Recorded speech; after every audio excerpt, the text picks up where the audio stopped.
So, you know that feeling when you step through your front door and you're just expecting that massive exhale of walking into your sanctuary? Right, the end of the day decompression. Yeah, exactly. Yeah. You just want to close the door and leave the world outside. Yeah. But instead, you walk in and, you trip over a stray pair of shoes, Oh, yeah. and then you look up and stare at this absolute mountain of mail that's dominating the kitchen counter. Right. And I swear, it's like your cortisol instantly spikes. It really does. Your home is suddenly less of a sanctuary and more of this chaotic stress factory. Yeah.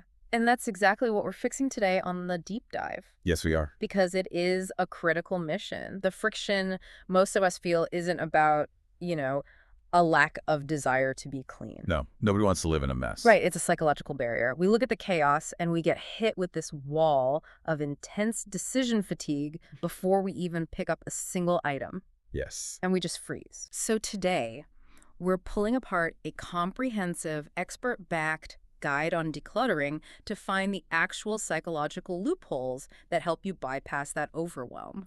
Right. We have insights from professional organizers like Kathy Burns and Keith Bartolome and DIY specialist Sarah Fogel. Exactly. We're looking for foolproof methods to short-circuit that paralysis. Okay, let's unpack this because I am incredibly guilty of the freeze. I think we all are. I mean, I stand in my hallway, I look at the disaster, and my brain just literally shuts down. Yeah. Where do I even start when every single corner of the house feels like an absolute priority?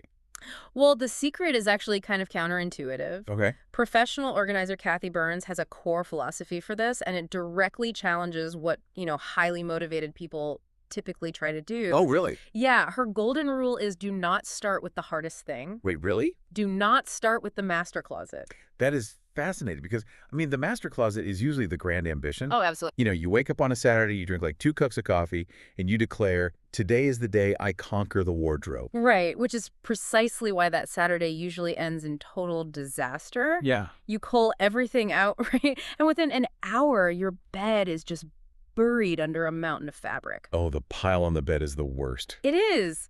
Your motivation crashes, decision fatigue sets in, and you end up literally sleeping on the couch because you're too exhausted to put the clothes back. I have absolutely done that. So Burns advises manufacturing a quick win instead. A quick win. Yeah, you start where the friction is lowest. But 5 minutes seems impossible to actually make a dent, though. If I only have 5 minutes, what could I realistically do that would change the trajectory of my messy house? You pick something incredibly small and strictly contained. Okay. Like a single bedside table.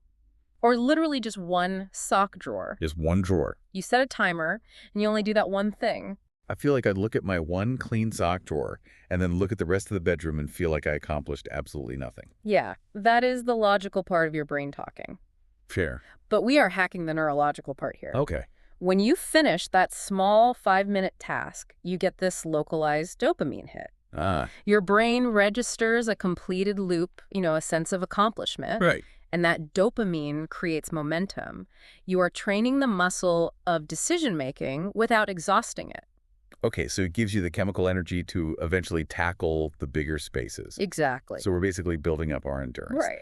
But let's say someone has guests coming over. Oh, the panic clean. Yes, the panic clean. Yeah. Or the visual weight of the house is just crushing them today, and the 5-minute drawer organization just won't cut it. Sure. There's a strategy for a larger immediate impact in the guide, isn't there? Yes, for that immediate visual relief, the experts recommend what they call the trash bag challenge. The trash bag challenge. You grab a jumbo, heavy-duty trash bag, you set a timer, and you just race through your house looking for nothing but obvious garbage. And obvious garbage being the operative phrase there. Exactly. We are not pausing to ponder the emotional significance of, a childhood teddy bear. Absolutely not. This is about pure utility and speed. Right. We're talking expired food in the pantry. Oh, yeah. Empty shampoo bottles hiding in the shower corner. I always have those. A mountain of junk mail. Or maybe shoes that are quite literally falling apart. Yeah. If it is undeniably trash, it goes in the bag. I actually love the mechanics of that. It's very effective. It's almost like a high-speed game show sweep. Yes. You turn this dreadful, heavy chore into a race against the clock. How fast can I fill this bag? And you'd be surprised how fast you can. And just like that, the surface-level junk is gone, which really has to lower the baseline stress in the room. It lowers it significantly. And to really cement that psychological shift, there is another really powerful tool to use alongside these quick wins. Oh, what's that? Taking before and after photos? Like a fitness transformation, but for my living room? Essentially, yes. That's hilarious. Because the human brain is incredibly adaptable, right? We habituate to our surroundings to save cognitive energy. Okay. Meaning, you get so used to your own clutter that you literally stop seeing it. Oh, wow. You become kind of snowblind to the mess. You know, that explains why I only notice how bad my house is the exact second I invite someone over. Exactly. Suddenly I see it through their eyes and I'm horrified. We all do it. So you take a photo before you do the trash bag challenge or clear that nightstand, and you take another one after. Right.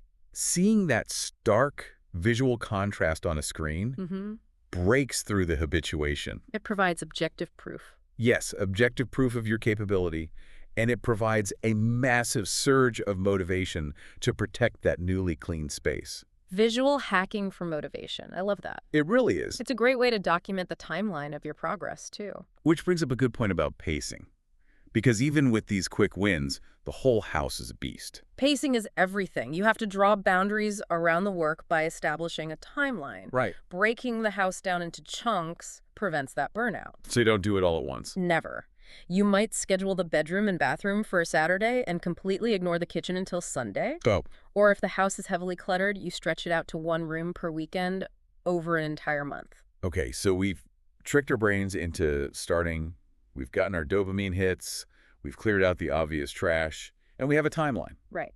But now we hit the absolute hardest part. The dreaded maybe pile. Yes, the maybe pile.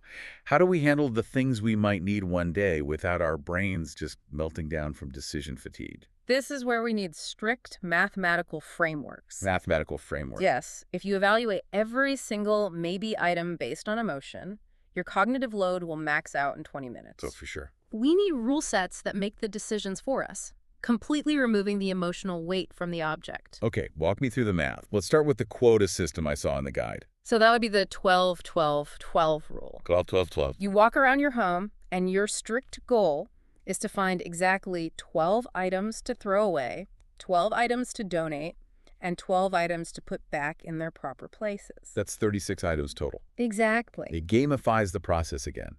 You aren't staring at a mountain of stuff feeling overwhelmed. Right. You're on this highly specific scavenger hunt. It limits the scope, which limits the anxiety. Right.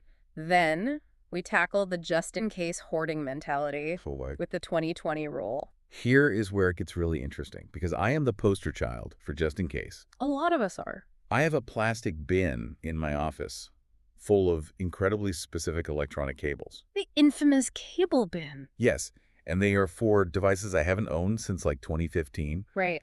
All because I think, well, what if I need this weird adapter? The 20-20 rule is designed specifically for that exact bin of cables. Okay, lay it on me. When you hold an item you are on the fence about, you ask yourself two strict questions. Okay. Can I replace this item for under $20? And can I replace it in under 20 minutes? If the answer to both is yes, you are obligated to let it go. But wait, what if I throw away a cable and then 3 months later I actually need it? The regret would be agonizing. And that is the exact fear the rule addresses. Yeah. It forces you to realize the worst-case scenario isn't an actual disaster. Okay. It is a minor inconvenience. I mean, I guess. The absolute worst thing that happens is you spend $20 in a quick trip to the store. That is true.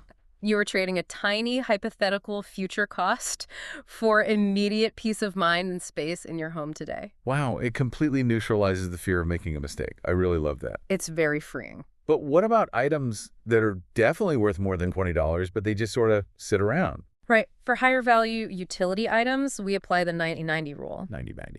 Have you used the item in the past 90 days? Okay. And will you realistically use it in the next 90 days? Ah. If the answer is no to both, it leaves the house.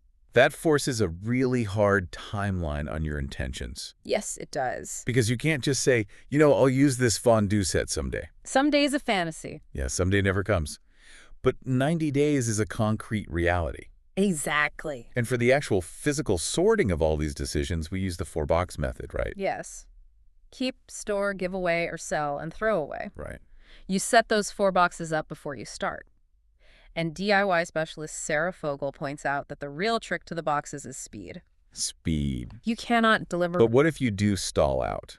Like, you're holding a decorative bowl. Okay. The 20/20 rule doesn't really apply because it's unique. Right. It's not seasonal, so 90/90 doesn't really fit. Right. And you just freeze over these 4 boxes. Fogel suggests using Marie Kondo's famous Sparks Joy test as the ultimate tiebreaker there. The Sparks Joy test. Right. You hold the object. Does it give you an immediate positive emotional reaction? Right. Does it spark joy? If it doesn't, and it serves no vital utility, it goes straight into the donate or discard box. Okay, that covers the random objects, but honestly, clothing is my absolute biggest blind spot. Closets are tough. They are. I hold on to jeans, hoping I'll fit into them again, or I keep these jackets that I think make me look like a really sophisticated person. The aspirational wardrobe. Yes, even though I haven't worn them in literally 3 years. Is there a loophole for the aspirational self? There is, and it is incredibly clever because it relies on objective data rather than your feelings. Oh, I need this. It is called the backwards hanger trick. The backwards hanger trick. How does it work? You go into your closet today, and you turn every single hanger backwards on the rod. Okay. Then you just live your normal life. You pull clothes out, you wear them, you wash them. But when you put an item back in the closet, you hang it the normal, correct way. Oh, that is devious. Isn't it? So over time, the things I actually wear flip around to face the front. Precisely. You set a calendar reminder for 6 months from now. Okay. When that alarm goes off, you look in the closet. Anything that is still on a backwards hanger is undeniable. Physical proof that you do not wear it. Wow. Your aspirational self can't argue with it. Because the data is right there. Exactly. You pull all those backwards items and donate them immediately. It is a silent alarm clock. It objectively proves your own behavior to you. It's foolproof. So let's assume we've done the ruthless culling. Okay. The backwards hangers are gone. The 90/90 rule is applied. We have the survivors. The keepers. Right, the keepers. Yeah. But here's the problem. If I don't change my habits, those surviving items just kind of spread out and become a new layer of clutter. Yes, they do. How do we organize behaviorally so that doesn't happen? We have to move away from thinking about cleaning a room and start thinking about the psychology of our daily habits. Cool. The foundational rule for everything that stays in your house is assign a home. Assign a home. Every single item must have a specific designated storage spot. Because an item without a home is basically a nomad. That's a great way to put it. It just wanders around the house looking for a place to rest. And wandering items always congregate on flat surfaces. Always. This is a crucial behavioral concept. Kitchen counters, dining tables, nightstands, and bedroom dressers. Yeah. They are absolute magnets for clutter. But why is that? Like, why can't I just put a piece of mail in a drawer? Why does it always end up on the kitchen island? Because flat surfaces offer zero visual friction. Zero friction. Right. Opening a drawer requires an extra step, an extra decision. Yeah, that's true. Dropping something on a counter is completely effortless. It is. If you don't have a specific catch-all dish for your keys, the second you walk in the door, they go on the counter. If you don't have a designated entryway hook, your coat ends up draped over a dining room chair. So the goal is to make the designated home as frictionless as the kitchen counter. Exactly. And you do that by clearing those flat surfaces aggressively. Aggressively clear them. In the bedroom, clear the nightstands, put dirty clothes immediately in the hamper, not on the dreaded laundry chair. Oh, the laundry chair. We all have one. In the bathroom, utilize vertical space. Yeah. The guide recommends over-the-door organizers or shelving units so your daily products aren't breeding on that limited counter space. What about the living room? Because that is the ultimate congregation zone. It really is. It collects chargers from the bedroom, toys from the kids' rooms, coffee mugs from the kitchen. The first step is evicting the nomads. Evict the nomads. Taking those stray items back to their actual homes in the other rooms. Right. For the items that do belong in the living room, you want to invest in aesthetic, hidden storage. Give me an example of hiding it aesthetically. Well, if you have kids who play with toys in the living room daily, don't leave them out in plastic bins. Okay. Get a lidded wicker basket or a storage ottoman. Ah. You sweep the daily use items into the ottoman, close the lid, and suddenly the room looks like an adult space again. That's brilliant. And even just taking 10 seconds to fold your throw blankets and straighten the couch pillows instantly changes the geometry of the room. Right. It goes from looking neglected to looking highly intentional. Exactly. It creates that sense of order. Yeah. But let's talk about the spaces that already have homes, but they get overcrowded anyway, Like where? like kitchen drawers and bedroom dressers. For the kitchen, it is all about duplicate inventory. Duplicate invents. You empty the drawers and toss anything broken, but the real space savers are the duplicates. Okay. People often have 3 whisks, 2 spatulas of the exact same size, or 2 can openers. Oh my gosh, the 2 can openers is so real. Yeah. It's like fear-based hoarding. We think, what if we are hosting Thanksgiving and 2 people need to open a can of cranberries simultaneously? Exactly. It's absurd when you say it out loud. You only need 1 of each tool to cook effectively. Donate the rest. Fair enough. Now, what about organizing the bedroom dressers? So the guide heavily features a technique popularized by Marie Kondo, but implemented by professional organizer Keith Bartolome. Okay. It is called file folding. File folding. Instead of stacking your clothes flat on top of each other, you fold them into compact rectangles that stand vertically upright in your drawers. Okay, I have to push back on this a little bit. Really? Yeah, because I see this all over social media. But be honest with me. Does folding your t-shirts into little origami rectangles actually save you time in the real world? Or is it just to make your drawer look pretty for Instagram? I know it seems purely aesthetic, but it is actually a massive functional upgrade. Really? Think about the physics of a traditional stack of shirts. Yes. When you want the shirt at the very bottom of the pile, what do you have to do? Well, I try to gently lift the top 5 shirts like a game of Jenga, Right. but I inevitably destroy the structural integrity of the entire stack, pull out the bottom shirt, and shove the ruined, wrinkled pile back into the drawer. And instantly, your drawer is cluttered again. Yeah. With file folding, you aren't digging. You can view your entire inventory at a single glance. Oh, I see. Every single item is visible the second you open the drawer. Wow. You pinch the one you want, pull it out, and the surrounding shirts stay perfectly intact. The Jenga analogy totally sells me on it. You never have to rebuild the stack. And Bartolome notes it doesn't take any more time to fold them this way once you learn it. You just flip the rectangle on its side. It completely eliminates the daily friction of getting dressed. Okay, consider me converted. Good. So let's fast forward. The house is perfectly organized. Excellent. Flat surfaces are clear. My shirts are standing at attention. But now I have these 4 boxes of rejected, donated, and trash items sitting by my front door. The danger zone. The looming threat of a clutter relapse is so real here. How do we cross the finish line and protect the sanctuary? Disposal and maintenance are where most people fail. I believe it. If those boxes sit by the door for a month, you haven't decluttered. You've just relocated the clutter. And the friction of actually getting rid of the stuff is high. So what does the guide suggest? You need a disposal action plan. Okay. Gently used clothes, toys, or books should go straight into the trunk of your car today to be dropped at Goodwill or a local charity on your next errand run. Just put them in the car immediately. Yes. And if you have high-quality items or furniture, list them immediately on Facebook Marketplace, eBay, Poshmark, or Craigslist. And if it's totally broken or just oversized junk? Don't let it linger. Recycle it, or if it is a major purge, rent a dumpster or hire a junk removal service. Pay the fee to get it out of your environment. Okay, the boxes are gone, but, I mean, the mail is going to come again tomorrow. It always does. I'm going to buy new clothes. Yeah. How do I maintain this without having to do a massive purge every single spring? Kathy Burns advocates for a brilliant maintenance trick. What's that? The permanent donation bin. A permanent bin. Where do I even put it? Keep a dedicated basket or bin in the bottom of your closet or maybe in the laundry room. All right. The concept is that instead of waiting for a massive cleaning day to evaluate your items, you do it continuously in real time. Oh, I like that. If you try on a sweater on a Tuesday morning and realize it's itchy or it just doesn't fit, do not hang it back up. Right. Toss it immediately into the permanent donation bin. So what does this all mean? It basically acts as a pressure valve for the house. Yes.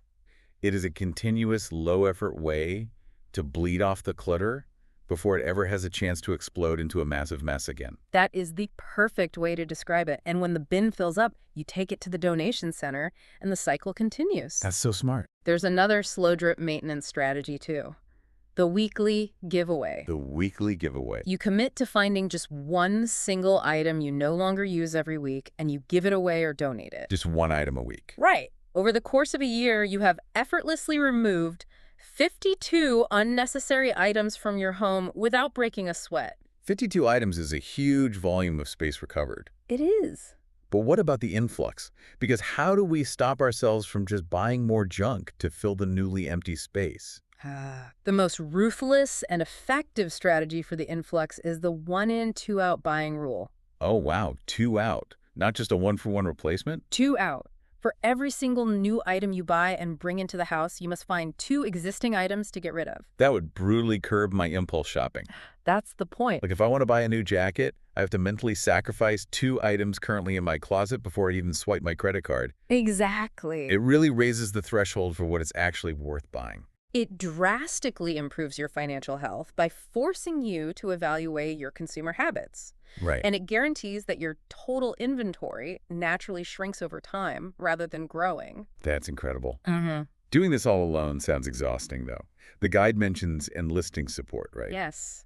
Decluttering does not have to be a solitary punishment. Okay, good. Enlist your roommates, your family, or invite a friend over. Order some takeout, put on a great playlist, and make an event out of it. I feel like a friend is crucial because they offer an objective, ruthless perspective. Oh, absolutely. They're the ones who can look at you and say, no, you are never going to repair that broken toaster, let it go. Right, they see past the sentiment. You need that outside honesty to cut through your own sentimental delusions. External accountability is a very powerful tool. Yeah, And ultimately, we need all these tools because the stakes of a cluttered home are incredibly high. they really are. We have to look at the psychological and physiological impacts here. The guide highlights research from the American Psychological Association. Oh, what do they find? They show that a cluttered living space directly increases feelings of stress and anxiety. It literally spikes your cortisol just to be surrounded by disorder. It does. Your brain is a processing machine, and clutter is visual noise. Bugle noise, yeah. When every surface is covered, your brain is constantly scanning and processing that disorder, which leads to chronic overstimulation. That makes total sense. Decluttering removes that visual noise. It creates a peaceful environment that directly improves your ability to focus, drastically increases your productivity, and improves your baseline mental health. It is absolutely incredible how heavily our physical environment dictates our internal state. It's all connected. So, to wrap up this mission for everyone listening, Let's hear it. start small to build your dopamine momentum. Use the trash bag challenge for a quick visual victory.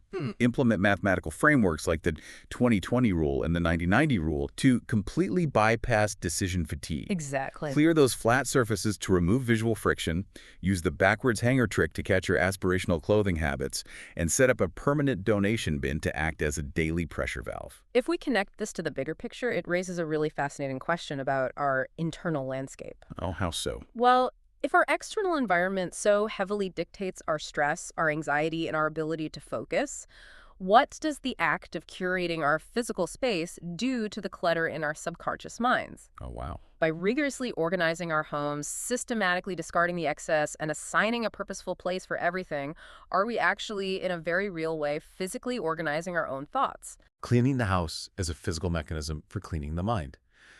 That is a profound way to look at it and something for all of us to think about the next time we drop a pile of mail on the kitchen counter.